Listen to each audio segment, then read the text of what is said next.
Moin liebe Lüt, heute wird das nachgeholt, was ich auf meinem schnellen Startklarmachen nicht geschafft habe. Heute wird hier nämlich nochmal aufgeklärt für die nächste große Fahrt. Ich fahre jetzt zu den 24 Stunden. Nicht, dass ihr euch wundert, dass hier jetzt plötzlich so viel Motorsport kommt, das ist Zufall. Also die Hockenheim-Geschichte hat sich recht kurzfristig bei mir ergeben, dass ich die Zeit hatte an dem Wochenende und auch die Lust, weil das doch ja eine ziemliche Strecke ist, bin ich da gerne runtergefahren. Und das 24-Stunden-Rennen war schon von längerer Hand geplant. Da hatte ich also auch schon entsprechende Urlaubstage für eingeplant. Das wird aber voraussichtlich dieses Jahr die letzte Rennsportveranstaltung sein, denn ich habe zumindest so, was ich jetzt so im Kalender drin habe, nichts weiter eingeplant und eigentlich auch nicht mehr sonderlich viel Zeit im Kalender. Da ist schon alles mögliche andere drin. Wacken Open Air sei genannt. Jetzt hat sich ergeben, dass ich vielleicht auch zum Rockharz fahren werde. Das muss ich noch klären, ob ich da die entsprechenden Tage für frei bekomme. Und ja, sonst so ein bisschen Ausblick auf die Saison. Caravansalon ist gesetzt. Auf dem Caravansalon Düsseldorf werde ich aller Voraussicht nach auch wieder dann auftauchen. Und auch in Freiburg möchte ich ganz gerne auf der Messe Caravan Live dann auch wieder mich blicken lassen. Rendsburg ist ja hier bei mir auf der Ecke. Das ist kurz vor Freiburg. Das wird wahrscheinlich auch wieder stattfinden, dass ich dann auch auf der Caravan und Co. dann vorbeischauen werde. Die nächsten großen Reisevideos werdet ihr dann wieder zum Winterhalbjahr bekommen, denn auch dieses Jahr plane ich dann so meine längere Reise für den Herbst. Es wird bis dahin aber vielleicht auch noch das eine oder andere Reisevideo kommen, dass ich nochmal einen Kurztrip nach Dänemark mache oder ähnliche Geschichten, dass sich da irgendwo was ergibt. Dann kommen dann auch zwischendrin nochmal ein paar Reisevideos mit dem schwarzen Schaf.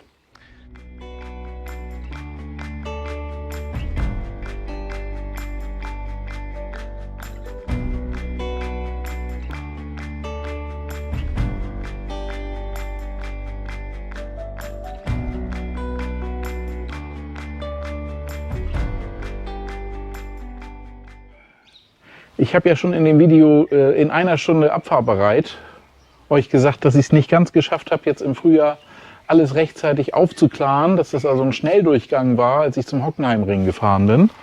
Und jetzt kommt dann nochmal das Nachholen, wie versprochen. Ich habe hier das Desinfektionsmittel, weil einmal pro Jahr im Frühjahr sollte die Trinkwasseranlage meiner Meinung nach mindestens desinfiziert werden. Und neben der Trinkwasserdesinfektion zeige ich auch, was ansonsten regelmäßig mal bei euch gecheckt werden sollte, gerade auch bevor ihr auf eine längere Tour geht. Frisch ausgepackt. Hier ist das Mittel meiner Wahl, Chlordioxidlösung. Das ist nicht zu verwechseln mit reinem Chlor oder einem Chlorreiniger. Eine Chlordioxidlösung, da geht es eben um die chemische Zusammensetzung. Riecht nicht nach Chlor, hat aber eine stark desinfizierende Wirkung. Allerdings nur, wenn es korrekt behandelt wird. Wenn ich jetzt die Flasche aufdrehen würde, dann könnte sich die Chlordioxidlösung sehr, sehr schnell verflüchtigen. Sie ist nämlich sehr leicht flüchtig. Das heißt, das wird erst dann aufgemacht, wenn man es wirklich direkt zum Einsatz bringt. Und es sollte trocken, kühl und dunkel gelagert werden. Auch UV-Einstrahlung ist da nicht gut. Chlordioxidlösungen, die fertig angesetzt sind, wie diese hier, kann ich euch unter dem Video verlinken, sind nicht allzu lange haltbar. Also ein Jahr kann man die üblicherweise dann auch lagern. Nach einem Jahr sind sie dann aber eigentlich dann nachher irgendwann auch schon wieder wirkungslos. Deswegen besorge ich mir sowas immer zum Beginn der Saison frisch. In diesem Fall war mit im Lieferumfang auch eine kleine Pipette. Das ist auch ganz praktisch, weil ich will eine kleine Menge dann auch in den Befüllschlauch dann einfüllen, mit dem ich unterwegs dann immer meinen Wassertank wieder auffülle, damit auch dort das Ganze einmal wieder desinfiziert wird. Das Ganze ist dunkel dort, ich kann da nichts drin sehen. Da schadet es unter Garantie nicht, da auch mal zu desinfizieren. Erster Schritt. Wir müssen jetzt erstmal wieder richtig Wasser in den Tank reinkriegen, weil bis jetzt waren da nur so 30 Liter drin, von denen ich auch noch ein bisschen was am Hockenheimring verbraucht habe. Also müssen wir jetzt mal ein bisschen mehr Wasser da reinbringen. Er muss nicht ganz voll, denn wie gesagt, das Ganze gast auch aus und auch das gasförmige desinfiziert den nicht vom Wasser benetzten Teil des Tanks. Danach lassen wir das Ganze dann aber auch wirklich in die Leitung einlaufen, damit dann auch in den Leitungen, da wo ich eben wirklich nicht rankomme und nichts sehe, das frisch eingefüllte Chlordioxid als Lösung mit dem Wasser dann auch tatsächlich desinfizieren kann.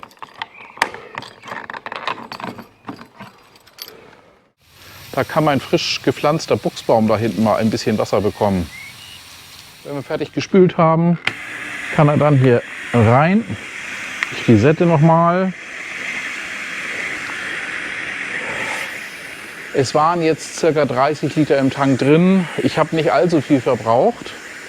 Am Hockenheimring einmal duschen, zweimal duschen. Ich schätze mal 20 Liter sind auf alle Fälle noch drin.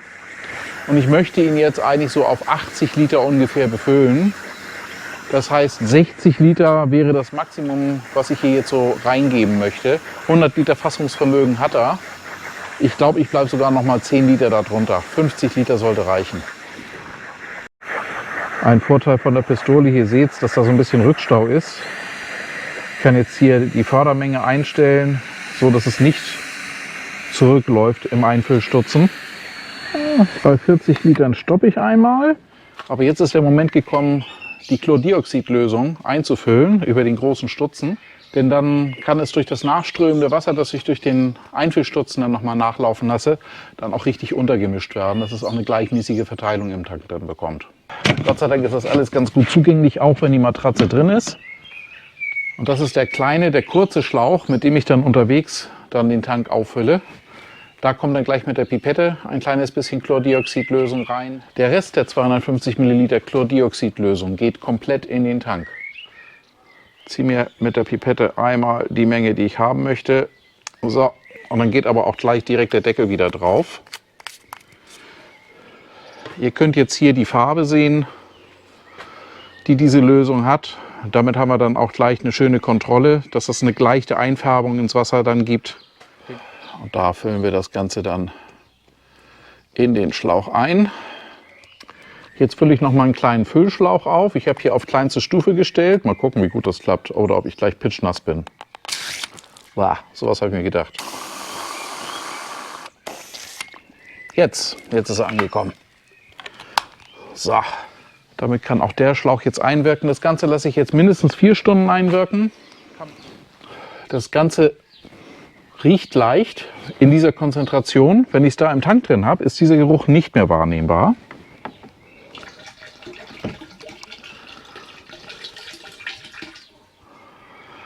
Die 250 Milliliter sind drin. Ich kann auch den Wasserstand jetzt ganz gut sehen.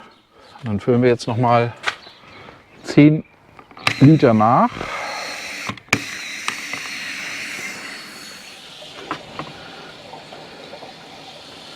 Jetzt ist es natürlich auch so, dass auch hier das ausgasen kann. Demzufolge packen wir da jetzt mal schnell den Deckel drauf.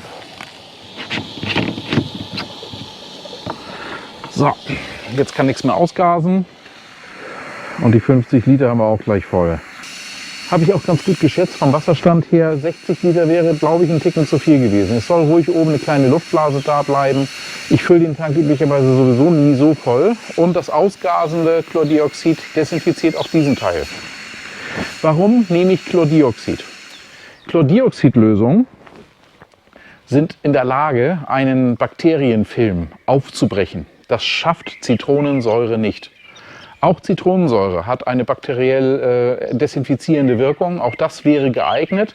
Aber es kann nur die freischwebenden Bakterien quasi abtöten. Diejenigen, die sich aber in einen bakteriellen Schutzfilm, das was wir auch so als Schleim wahrnehmen, wenn dann irgendwo so ein Wasser länger in einem Gefäß steht, ne, das ist dieser bakterielle Schutzfilm, in den sich dann diese Bakterien dann zurückziehen, den kann Zitronensäure nicht aufbrechen.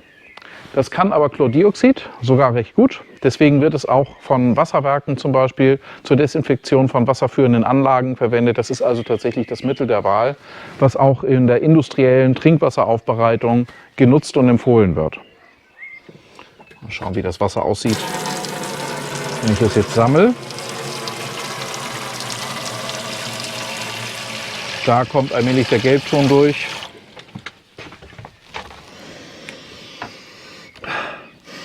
Und ganz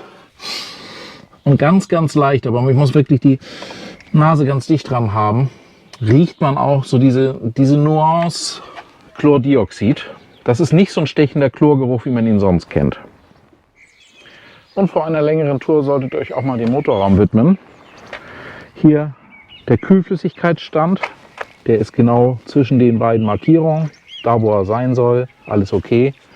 Hier haben wir nochmal Scheibenwischerflüssigkeit, die werde ich gleich mal noch mal nachfüllen und da zeige ich euch jetzt schon mal hier, was manch einer gar nicht so recht weiß. Hier ist nämlich extra eine Verlängerung des Füllstutzens, die man rausziehen kann. Das reicht aber eigentlich immer noch nicht, um das hier pitcherfrei reinlaufen zu lassen. Das heißt, da habe ich gleich noch einen kleinen Trick. Aber wir fangen mit dem Öl an. Das schwarze Schaf ist von 2020 Erstzulassung. Ich habe noch einen richtigen Ölpeilstab. Der Ölpeilstab fehlt leider bei neueren Modellen. Ich habe aber gerüchteweise gehört, er soll wiederkommen, weil sich so viele darüber beschwert haben. Er ist auch wohl leider nicht nachrüstbar bei den Motoren, bei denen er fehlt, weil die entsprechenden Bauteile von Fiat verändert wurden dafür. Er ist am unteren Strich. Und zwischen diesen beiden Markierungen, hier unten, da oben, ist üblicherweise bei einem Peilstab ungefähr 1 Liter Unterschied. 1 Liter des guten Selenias 0W30, SAE 0W30, Fiat-Spezifikation für Dieselmotoren habe ich dann auch eigentlich immer mit dabei, dass man nachfüllen kann. Ich fülle jetzt aber nicht den kompletten Liter ein. Ich fülle jetzt so 3/4 ein und gucke dann erstmal, bis es unten angekommen ist, wo der Pegelstand ist. Wenn ihr nämlich überfüllt, habt ihr einen zu hohen Öldruck im System und das kann euren Motor genauso schädigen wie zu wenig Öl. Dasselbe Spiel. Auch hier brauche ich eigentlich erstmal einen Trichter. Denn der Einfüllstutzen liegt hier unten noch relativ tief.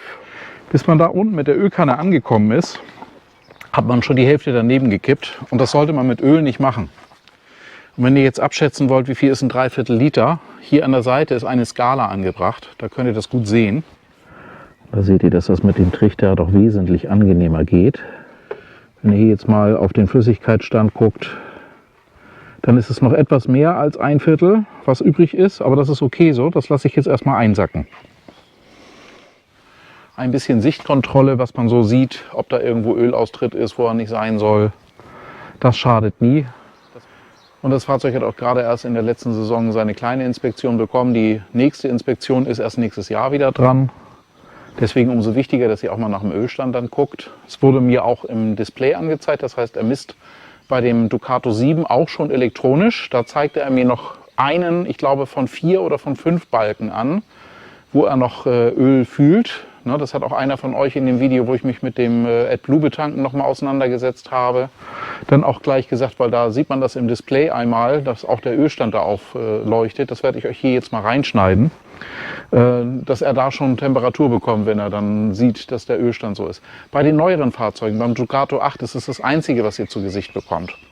Und auch da ist es natürlich ganz, ganz wichtig, dass ihr dann auch nur ungefähr, ja, wenn er wirklich leer anzeigt, dann heißt das, dass ihr bis zum oberen Füllstand ungefähr 1 Liter habt. Wenn ihr also bei einem Modell 8, Modell 9 dann auch einen entsprechenden Ölstand habt, euch das elektronisch angezeigt wird, dann ist das ja ausschließlich elektronisch und ihr müsst aufpassen beim Nachfüllen. Das habe ich jetzt schon mehrfach auch in anderen Foren schon gelesen. Der Bordcomputer übernimmt das Nachfüllen nicht sofort. Der braucht eine ganze Zeit dafür. Das kann sogar bis zu 24 Stunden dauern, bis das sauber übernommen wird. Es kommt auf eure Fahrtstrecke drauf an. Also nach dem, was ich bis jetzt rausgefunden habe, so ab 50, 60 Kilometer Fahrtstrecke kann man wohl davon ausgehen, dass der Bordcomputer den Ölstand übernommen hat. Ansonsten braucht er einfach eine gewisse Zeit, bis er das dann tatsächlich geschafft hat, dass das wirklich im Bordcomputer korrekt übernommen wird. Und das ist die große Krux. Ihr füllt einen ganzen Liter ein. Ihr startet danach den Motor. Es kommt wieder die Motor-Ölstandswarnmeldung, Ölstand zu niedrig, bitte nachfüllen. Die verschwindet nicht sofort. Und wenn ihr dann denkt, oh Gott, der muss ja so leer sein, dass ihm jetzt noch ein 2. Liter fehlt und ihr füllt noch einen Liter einfach so rein, dann habt ihr den Motor bereits überfüllt. Und ein überfüllter Motor, um über 1 Liter überfüllter Motor, der kann auch davon schweren Schaden nehmen, weil da natürlich viel zu hoch der Ölstand ist, dass dann Kurbelwelle nicht mehr im Ölbad, sondern wirklich voll überschwemmt quasi im Öl, gegen den Widerstand des Öls arbeitet. So ist der Motor nicht konzipiert. Also auch dort, wenn ihr auf dem unteren Ölstand seid, das zeigt er euch ja an. Das macht er auch dann, wenn der Ölstand tatsächlich diesen Stand erreicht hat. Dann reicht es erstmal einen halben Liter nachzufüllen, dann 50, 60 Kilometer fahren, dann nachkontrollieren über den Bordcomputer, wie ist mein Ölstand. Und wenn ihr dann seht, okay, der hat jetzt erwartungsgemäß genau die Hälfte erreicht, könnt ihr den zweiten halben Liter dann auch noch nachfüllen. Aber überfüllen ist wesentlich schädlicher, als jetzt diesen halben Liter nicht gleich von Anfang an mit dazu zu geben. Der Ölstand ist ja mit dem halben Liter genau in dem Sollbereich, wo er sich auch befinden soll.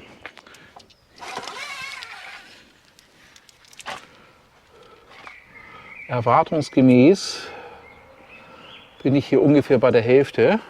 Ich hole euch mal dichter ran.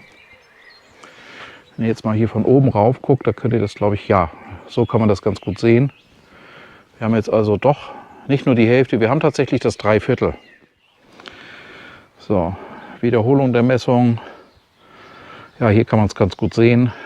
Der ist jetzt wirklich bei Dreiviertel. Das Viertelchen, was ich jetzt noch habe, das passt da auch locker noch rein. Und dann kann ich nämlich den vollen Liter nachfüllen und muss nicht noch eine angebrochene Öldose hier dann verwahren. Da kann dann die nächste original verschlossene 1 Liter Dose zum Nachfüllen wieder besorgt werden. Das können wir jetzt also guten Gewissens einfüllen,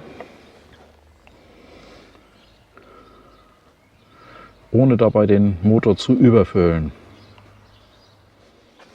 Auch das lasse ich jetzt noch mal durchlaufen und messe danach noch mal nach. Wie es immer so mit Deckeln ist, der ist schnell vergessen, ne? Wenn er dann da liegt, dann wird er wenigstens hier blockiert.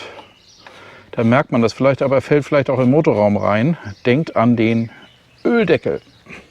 Ja, der ist an der oberen Marke. Das hat genau hingehauen. Jetzt kommt noch das Scheibenwischwasser. Da habe ich mir einfach so eine alte Getränkeflasche genommen, abgeschnitten, einmal Flaschenpfand geopfert und habe damit eine schöne Verlängerung hier. Wenn ich jetzt den Kanister aufschraube, auch dran denken, auch die zweite Schraube auf, damit Luft nachströmen kann, damit es nicht gluckert, ne? Das ist jetzt so ein kleiner Rest, der mal aufgebraucht werden soll. Da muss die Verlängerung hier auch wieder zurückgestickt werden. Und der Deckel auch da drauf. Dann solltet ihr immer noch mal auf eure Reifen achten. Wenn wir uns hier jetzt ganz unten den Reifen angucken, ist das für mich keine vernünftige Reifenaufstandsfläche. Der walkt viel zu stark. Wir schauen mal, was da jetzt für ein Druck drauf ist. Oh ja, der ist viel zu niedrig. 2,7 hat er. Das passiert in der Winterpause natürlich gerne. Hier kann er schon nicht mehr richtig abdichten. Da ist meine Hausanlage nicht optimal für. Jetzt ist er wieder dicht. Jetzt geben wir erstmal dem Kompressor wieder ein bisschen Vorlauf. Der schafft eigentlich 8 Bar. Jetzt sind wir hier bei 3,5. Der Reifen sieht auch von der Aufstandsfläche her schon viel besser aus. Also es lohnt sich regelmäßig mal die Reifen zu checken, ne? Gucken, mit wie viel ich ihn hier zumindest vom Hof kriege.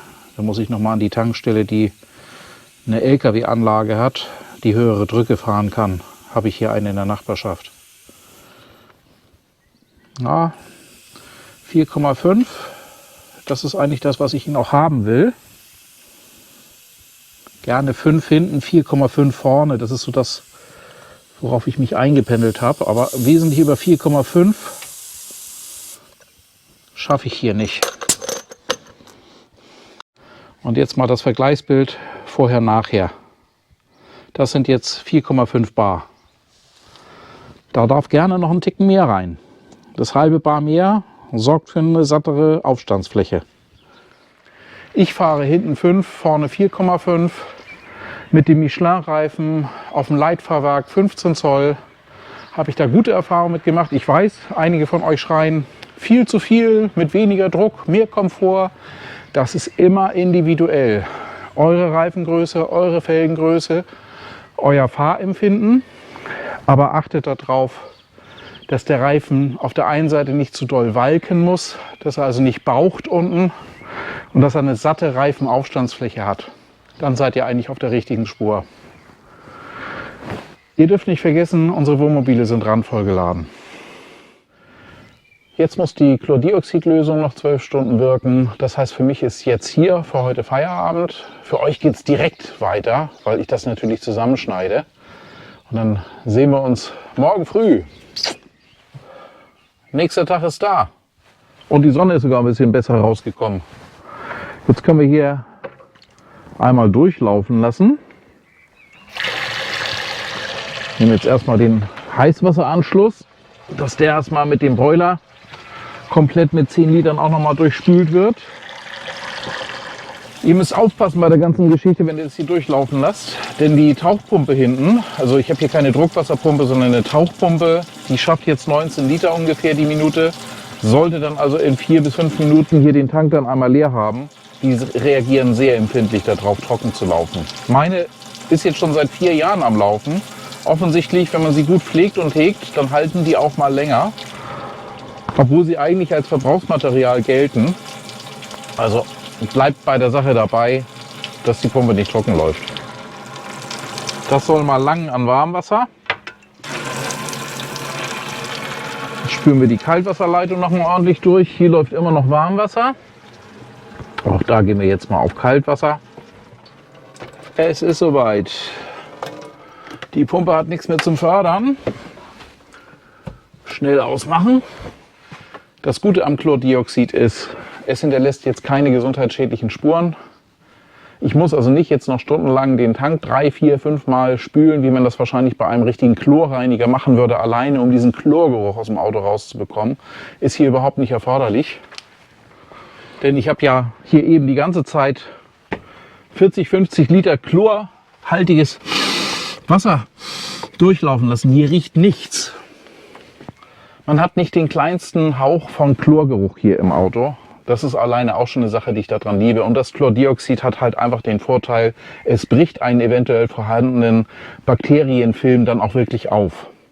In dieser Schutzschicht können sich Bakterien sonst so zurückziehen, dass Zitronensäure und andere Mittel da einfach nicht rankommen.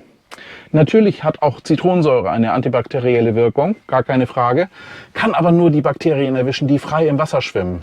Wir haben aber hier in unseren Anlagen vielmehr das Problem, dass sich regelrechte Biofilme entwickeln und dieser Biofilm muss aufgebrochen werden, gerade auch an den Stellen, an denen wir ihn nicht sehen.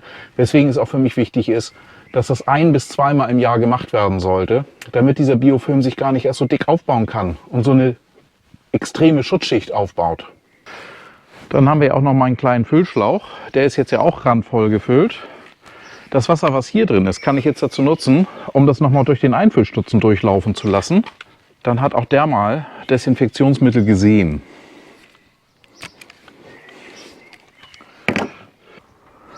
Ah, da läuft es schon, ich höre es schon. Und dann ist eine Sache, die ist gar nicht so unwichtig, gerade auch, wenn euer Fahrzeug länger gestanden hat. Schließt es, bevor ihr losfahren wollt, ruhig mal 24 Stunden vorher an Landstrom an und schaltet auch den EBL-Block dann bereits an. Im EBL-Block ist meistens auch ein Batterieerhaltungsladegerät für die Starterbatterie mit inkludiert. Also so ein bisschen Ladestrom dann auch immer an die Starterbatterie geht, wenn das Fahrzeug längere Zeit gestanden hat. Also ich rede jetzt wirklich von 1, 2 Monaten. Es gibt immer ein paar kleine Verbraucher. Sollte man also einmal die Batterie wieder auftoppen, damit die nicht beim ersten Startversuch zu schwach ist.